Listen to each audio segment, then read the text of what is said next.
उस रात जैसे ही राज जी ने मेरी ओढ़नी हटाई, उनकी नजरें मेरे लहंगे चोली में सजे हुए रूप पर ठहर गईं। उनकी आंखों में एक चमक थी जो मेरे दिल की धड़कनें और तेज कर रही थी। मैं शर्म से पानी पानी हो रही थी, पर उनके करीब होने का एहसास मुझे एक अलग ही दुनिया में ले जा रहा था। राज जी मेरे और करीब आए। उनकी उंगलियां मेरे खुले बालों में फिसली और वो धीरे धीरे उन्हें सहलाने लगे। उनकी हर छुअन में एक जादू था जो मेरे बदन में सिहरन पैदा कर रहा था। मैंने अपनी आंखें बंद कर लीं और उस पल में खो गई। उन्होंने मेरे कान के पास अपनी सांसों को छोड़ा और धीरे से कहा, कुमकुम, तुम आज सचमुच किसी अप्सरा सी लग रही हो।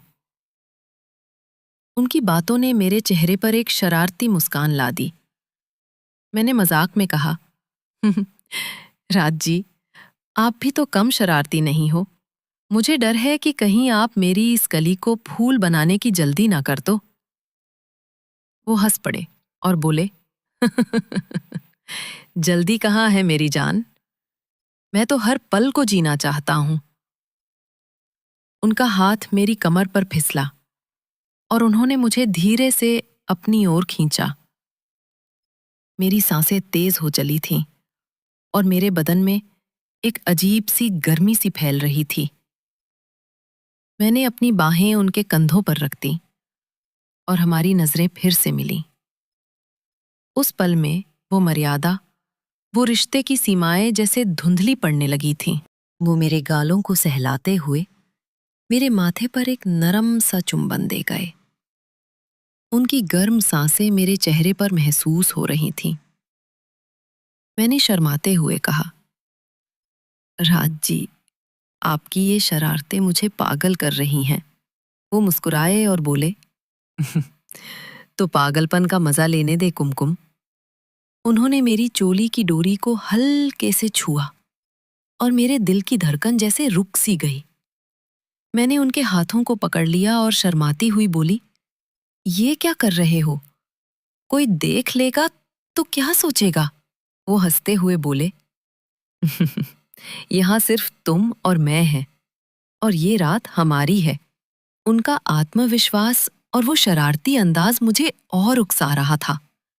मैंने मजाक में कहा, अच्छा, तो आप मुझे अपनी सुहागरात का सपना दिखाने वाले हैं।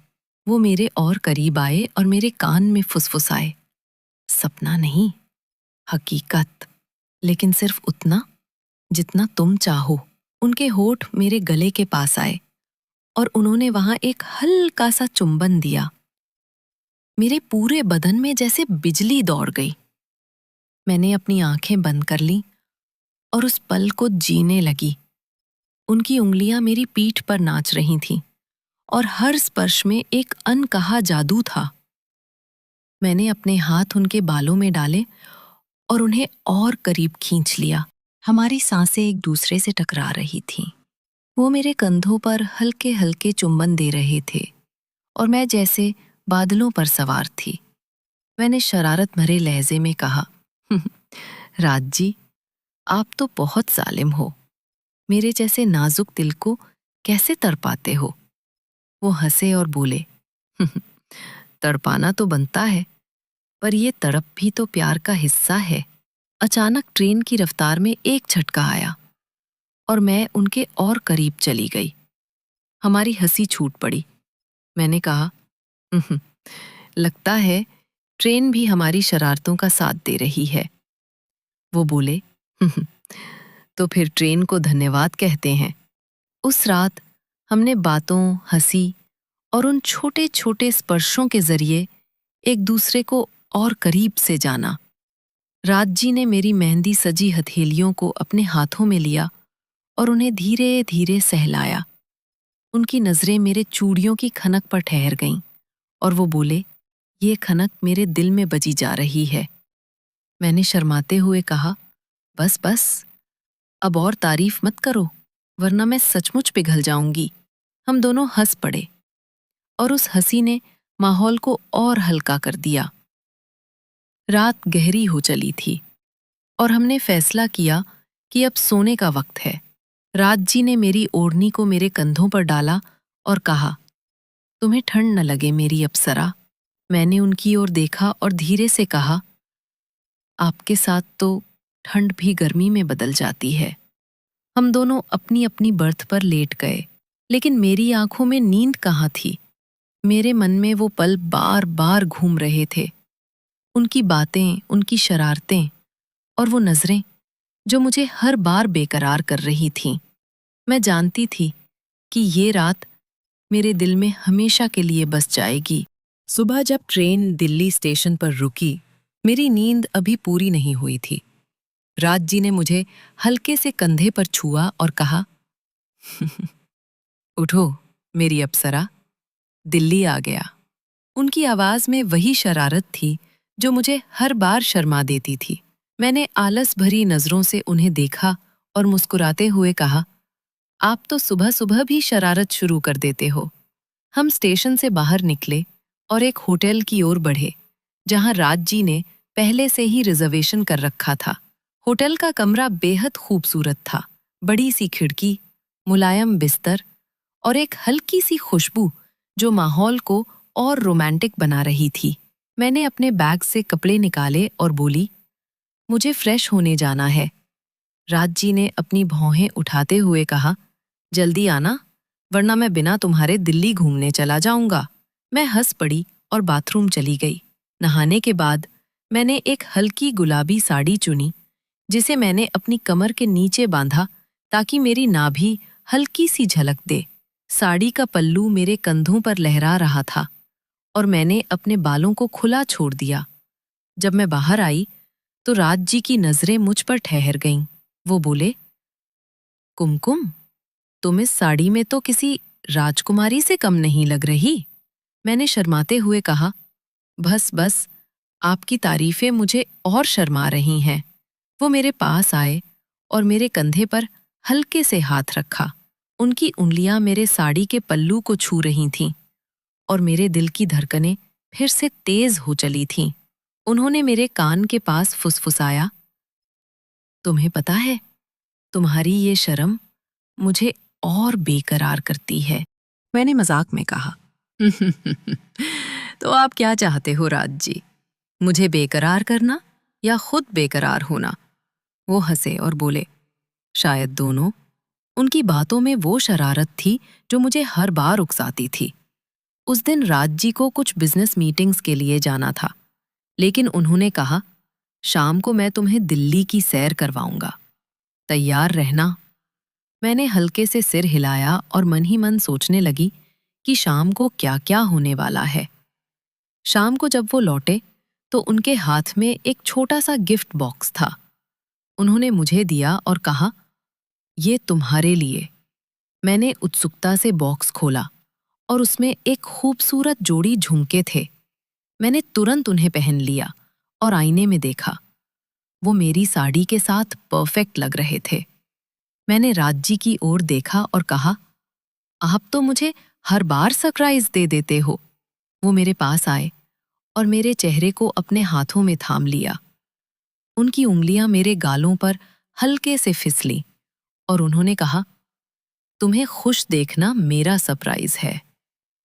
उनकी नजरें मेरे होठों पर ठहरी और मेरे बदन में एक सिहरन सी दौड़ गई। मैंने शर्माते हुए नजरें झुका लीं और कहा, आपकी नजरें मुझे कुछ ज्यादा ही परेशान कर रही हैं। वो हल्के से हंसे और बोले, तो परेशान होने दे कुमकुम, ये परेशानी भी तो प्यार का हिस्सा है। फिर उन्होंने मेरे हाथ को अपने हाथ में लिया और कहा, चलो, दिल्ली की रातें हमें बुला रही हैं। हम एक रेस्टोरेंट में गए जहां हल्की रोशनी और मधुर संगीत माहौल को और रोमांटिक बना रहा था। डिनर के दौरान हमारी बातें फिर से शरारत भरी हो चली थीं। राज जी ने मेरी उंगलियों को अपने हाथ में लिया और धीरे से सहलाया। उनकी हर छुअन मेरे दिल को छू रही थी। मैंने मजाक में कहा, राज जी, अगर आप ऐसे ही छेड़ते रहे तो मैं खाना भूल जाऊंगी। वो बोले, खाना बाद में, पहले तुम्हारा ये मुस्कुराता चेहरा तो देख लूं। उनकी बातों ने मेरे चेहरे पर एक और मुस्कान ला दी। डिनर के बाद हम होटल वापस लौटे। कमरे में पहुंचते ही मैंने अपनी साड़ी का पल्लू ठीक किया और राज जी मेरे पास आए। उन्होंने मेरे कंधे पर हल्के से हाथ रखा और कहा, कुमकुम, तुम्हारी साड़ी तो खूबसूरत है, लेकिन तुम उससे भी ज्यादा। मैं शर्म से लाल हो गई और बोली, आप बस तारीफें करते रहते हो, अब मुझे नींद आ रही है। वो हंसे और बोले, नींद? अभी तो रात शुरू हुई है। उनकी बातों में वो शरारत थी जो मुझे हर बार बेकरार कर देती थी। वो मेरे और करीब आए और उनकी उंगलियां मेरे झुमकों को छूने लगीं। उन्होंने मेरे कान के पास फुसफुसाया, ये झुमके तुम पर और भी खूबसूरत लग रहे हैं। उनकी सांसें मेरे गले को छू रही थीं और मैं जैसे सपनों की दुनिया में खो गई।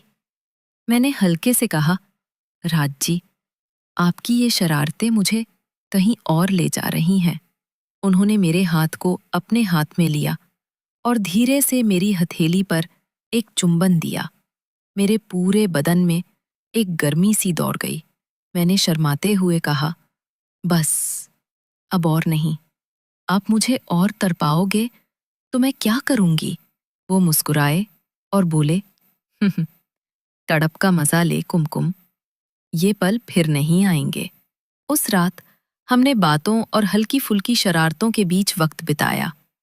राज जी ने मेरे बालों को सहलाया, मेरे कंधों पर हल्के से छुआ और उनकी हर हरकत मेरे दिल को और बेकरार कर रही थी।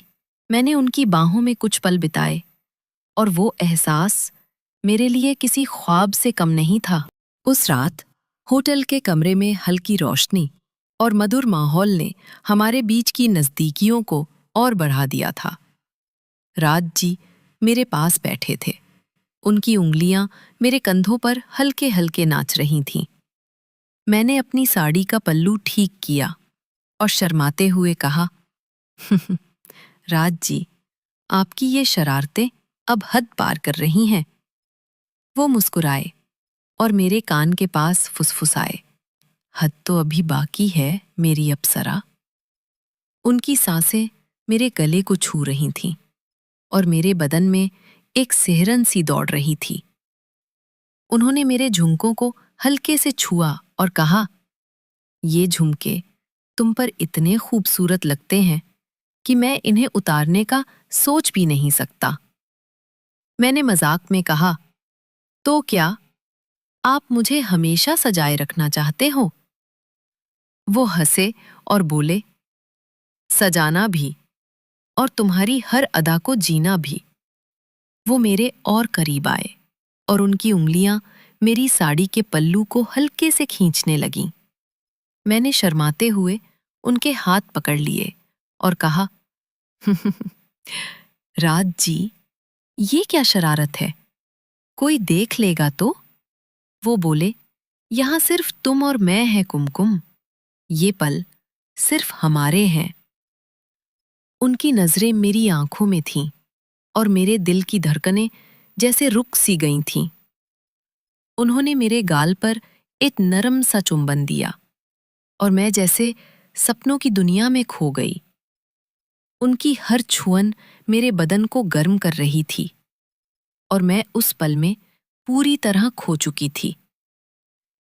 मैंने उनके कंधों पर अपनी बाहें रख दी और धीरे से कहा, आपके साथ ये पल जैसे समय को ठहरा देते हैं।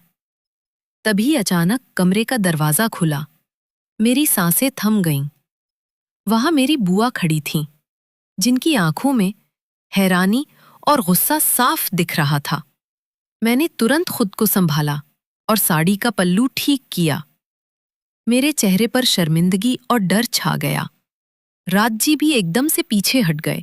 बुआ ने सख्त लहजे में कहा, कुमकुम, ये क्या हो रहा है?